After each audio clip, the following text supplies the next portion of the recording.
Good morning, family. I hope you're having a wonderful day. I wanted to talk to you today about learning loss. Learning loss is real. Learning loss is impacting our students' academic achievement, and learning loss has to be addressed.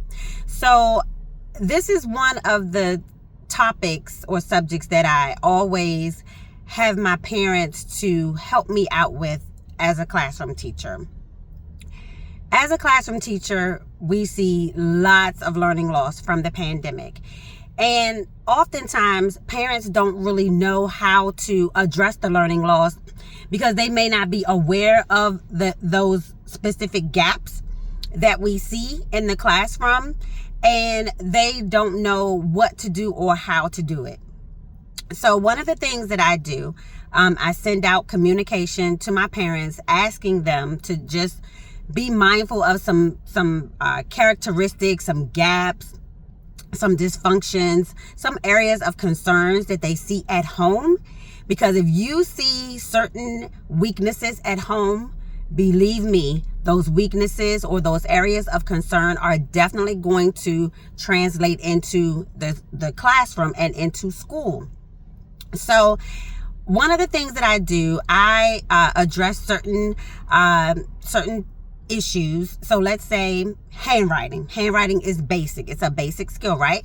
But we have to remember, many of our students, when they should have been learning handwriting, they were behind a screen learning. So did they really learn the handwriting? No. Did these students really learn how to spell? No.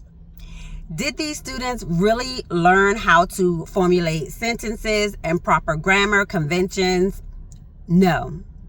So when teachers see these gaps, it's very frustrating because we have a curriculum to follow, and we want to be able to follow the curriculum, follow it well, and have mastery throughout the school year.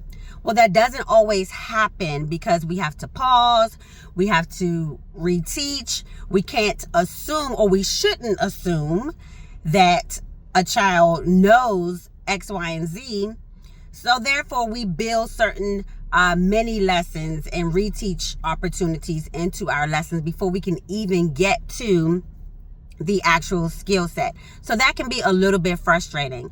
So one of the things that I ask for my parents to do, again, is if you see any gaps whatsoever, make sure that you are notating them, write them down, and bring those notes to your teacher. Send them an email, set up a quick conference call, and have that communication so that your child's teacher can give you some suggestions, some things to do at home to help fill those gaps, because the goal is to fill the gaps. The gaps are not going to be filled in one school year, but over time, these gaps can be filled with consistency.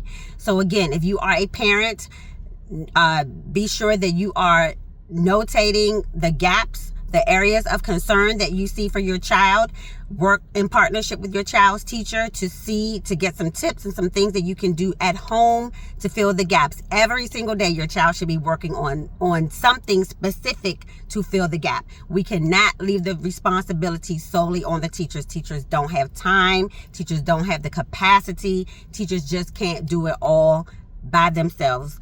We will help, we will support, but parents, we're asking you to also make sure that you stand in and fill those gaps. So let's fill those gaps with these learning losses that we see, and let's have an amazing school year and an amazing day. I will see you in the next video. Bye.